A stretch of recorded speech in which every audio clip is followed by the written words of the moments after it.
প্রিয় শিক্ষার্থীরা, আসসালামু আলাইকুম। আশা করি সবাই ভালো আছো। সবাইকে জানাই নতুন বছরের শুভেচ্ছা। সুন্দর হোক সবার নতুন বছরের দিনগুলো, এ দোয়া করি। তোমরা দেখতে পাচ্ছ তোমাদের পঞ্চম শ্রেণীর বই। তোমাদের বই মডেল থেকে শুরু করে সব কিছুর ভিতরে পরিবর্তন হয়েছে।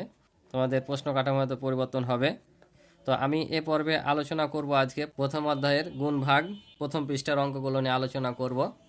তো তোমরা ক্লাসটি প্রথম থেকে শেষ পর্যন্ত দেখবা। আমি তোমাদেরকে সহজভাবে বুঝিয়ে দেওয়ার চেষ্টা করবো ইনশাআল্লাহ। তো তোমরা আমার ক্লাসগুলো যদি দেখো, কারণ আমি তোমাদের জন্য ক্লাসগুলো পর্যায়ক্রমে বানাবো, তোমরা যদি আমার ক্লাস দেখো আশা করি এখান থেকে তোমরা অনেক উপকৃত হবা এবং তোমাদের অন্য কোথাও প্রাইভেট পড়া লাগবে না। আমার ক্লাস যদি তোমরা নিয়মিত দেখতে থাকো তাহলে এখান থেকে তোমাদের শেখা হয়ে যাবে। আমি তোমাদের ক্লাসগুলো পৃষ্ঠা অনুযায়ী দিই পর্ব আকারে। তো আমার ক্লাস নিয়মিত দেখলে অবশ্যই তোমরা এখান থেকে ইনশাআল্লাহ উপকৃত হবা। তো চলো আমরা মূল আলোচনায় যাই। তো এখানে দেখতে পাচ্ছ যে প্রথম অধ্যায়ের প্রথম পৃষ্ঠায় যে অঙ্কটা দেওয়া আছে সেটা হচ্ছে যে একটি সেতু। তোমরা দেখতে পাচ্ছ যে একটা সেতু এবং অনেকগুলো যানবাহনের ছবি দেওয়া আছে। যে একটি সেতু দিয়ে যদি দৈনিক 4614টি গাড়ি যাতায়াত করে তবে বছরে কয়টি গাড়ি যাতায়াত করবে। একটি সেতু দিয়ে বলছে দৈনিক, দৈনিক মানে কি প্রতিদিন। দৈনিক বলতে বোঝায় প্রতিদিন। প্রতিদিন 4614টি গাড়ি যাতায়াত করে, অর্থাৎ যায় আসে। এখন বলছে যে তাহলে এভাবে যদি প্রতিদিন 4614টি যায় তাহলে এক বছরে কতটি যাবে, বছরে কয়টি, মানে এক বছরে কতটি যাবে। ঠিক আছে, এক বছরে।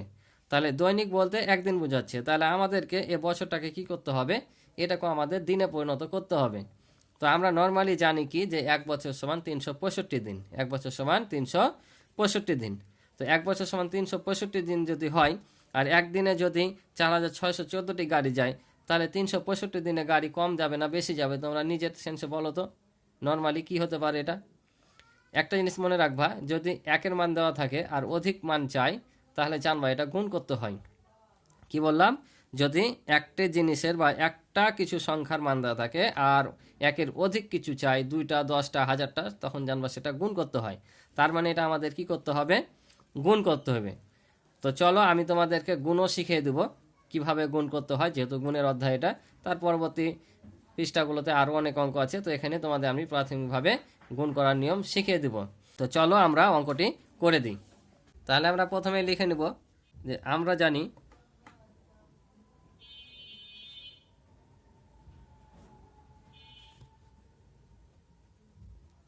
এক বছর সমান 365 দিন।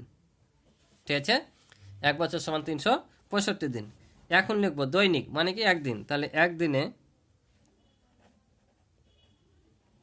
আর একটা জিনিস মনে রাখবা যে উত্তর আমাদের কি চাইছে, যে উত্তরটা চাই সেটা সবসময় কিন্তু ডান পাশে থাকে। এটা যদি শনাক্ত করতে পারো তাহলে তোমরা কিন্তু অঙ্ক এওকিক নিয়মের অঙ্ক বলো আর যে অঙ্ক বলো ভুলবা না।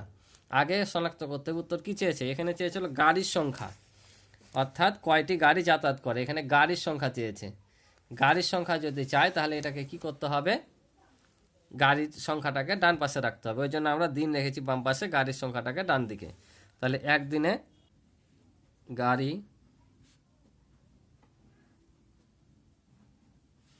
যাতায়াত করে কতটি ছিল, 4614টি। তাহলে অতএব 365 দিনে গাড়ি যাতায়াত করে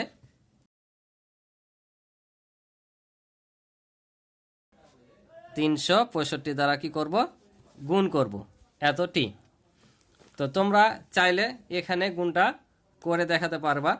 তো আমি এখানেই করে দেখা দিচ্ছি যে কিভাবে করতে হবে। এখানে 4614কে আমরা এটা কি করব বললাম, গুণ করব দ্বারা। তাহলে 4614কে তাহলে গুণ করার নিয়মটাও তোমরা শিখে নাও কিভাবে করতে হয়। তো তোমরা ক্লাস 4-এ অবশ্যই গুণ করা শিখেছো, কিন্তু এখানে একটু বড় বড় সংখ্যার গুণ থাকবে। তো আমরা জানি যে এখানে যে সংখ্যাটা থাকে সে সংখ্যা দিয়ে এই 4টি সংখ্যাকে, অর্থাৎ এখানে যতগুলো সংখ্যা থাকবে সব সংখ্যাকে কি করা লাগবে, গুণ করা লাগবে। তাহলে প্রথমে এই সংখ্যা দিয়ে এই 4টাকে গুণ করব, আবার এই সংখ্যা দিয়ে 4টা, এই সংখ্যা দিয়ে এই 4টাকে গুণ করব। তো গুণ করে ফেলি। তাহলে তোমরা অবশ্যই 1 থেকে 15 পর্যন্ত নামটা কমপক্ষে মুখস্থ করে রাখবা। তাহলে গুণ ভাগের ক্ষেত্রে তোমরা ঝটপট অঙ্কগুলো করে ফেলতে পারবা। তো প্রথমে কাজ হচ্ছে তোমাদের নামটা মুখস্থ রাখা। তাহলে গুণ করি, 4 5 20, 20-এর 0, হাত থাকে 2, 5 1 5 আর হাতে 2 হয় 7, হাতে কিছু আর নাই। আবারও 5 6 30 শূন্য, হাত থেকে 3, 4 5 20 আর হাতের 3 হবে কত? 23। তাহলে 23 আমরা বসে দিলাম। আর আমরা যতবার এই পাশে একটা করে সংখ্যা দ্বারা গুণ করব ততবার এখানে আমাদের একটা শূন্য অথবা ক্রস নিতে হবে। এই যে ক্রস, আমি সাধারণত ক্রস নিয়ে করি, তোমরা শূন্য চাইলেও এখানে নিতে পারবা, ঠিক আছে? তাহলে আমি ক্রস নিলাম। তাহলে এবার 6 দিয়ে এই 4টায় গুণ করবো। তো 4 6 24, 24-এর 4। তোমরা সংখ্যাগুলো সবসময় স্টেট একটা নিচে একটা কিন্তু বসাবা, যেন কম বেশি না হয়। তো 4 6 24-এর 4, হাত থেকে 2, 6-কে 6 আর 2 হচ্ছে 8। আবার 6 6 36-এর 6, হাত থেকে 3, 4 6 24, 27। এবার কি দিয়ে গুণ করবো? 3 দ্বারা গুণ করব। তাহলে যতবার এই পাশে আসবো ততবার এই পাশে একটা করে গুণ বাড়বে, অর্থাৎ ক্রসগুলো বাড়বে। তো আমি এবার 2টা ক্রস নিলাম, তোমরা চাইলে শূন্য নিবা, ঠিক আছে? শূন্য নিলে সবই শূন্য নিবা, ক্রস নিলে সব জায়গাতে ক্রস দিবা। আর হাতে ক্রস 3 নিলে হচ্ছে বোঝা যায় যে হ্যাঁ এখানে আমরা এমনি এদিকে আসার জন্য ক্রস নিয়েছি, ওই জন্য ক্রস নেওয়াটাই ভালো, শূন্য নিলেও সমস্যা নাই। আবার 3 4 12, 2, হাতে থাকে 1, 3 1 3 আর হাতে রেখে 4। আবার হচ্ছে 3 6 18, 8, হাতে থাকে 1, 3 4 12 আর হাতে রেখে 13। তাহলে আমরা এখন যোগ করে দেবো, কারণ গুণের নিয়মই হচ্ছে গুণ করার পর যোগ করতে হয়, অর্থাৎ যোগের সংক্ষিপ্ত রূপকে গুণ বলে, ঠিক আছে?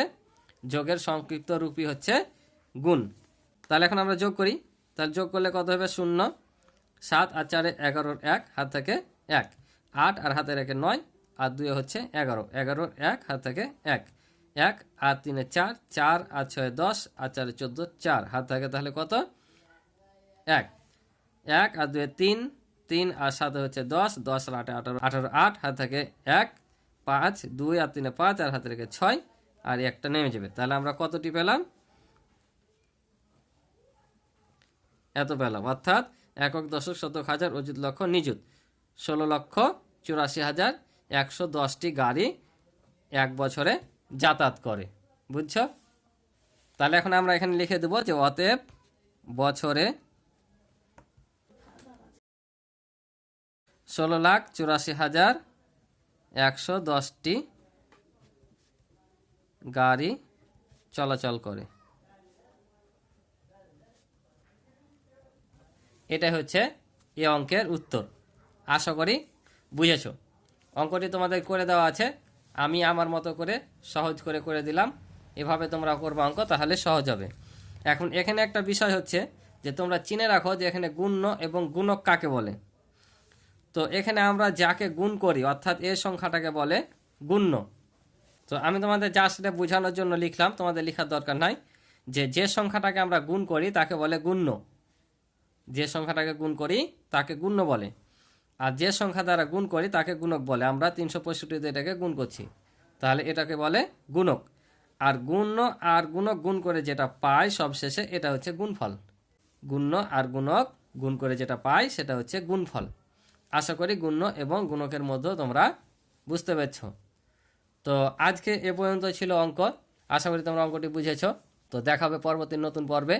তো আমার ক্লাস ভালো লাগলে অবশ্যই চ্যানেলটি সাবস্ক্রাইব করে আমার পাশে থাকবে এবং ভিডিওতে লাইক কমেন্ট করে তোমাদের মন্তব্যগুলো জানাবে, এবং তোমাদের কিছু জানার থাকলে সেটা আমাকে কমেন্টের মাধ্যমে জানাতে পারো। তো আবারও নতুন বছরের শুভেচ্ছা জানিয়ে শেষ করছি। সুন্দর কাটুক সবার নতুন বছরের দিনগুলো। আসসালামু আলাইকুম, আল্লাহ হাফেজ।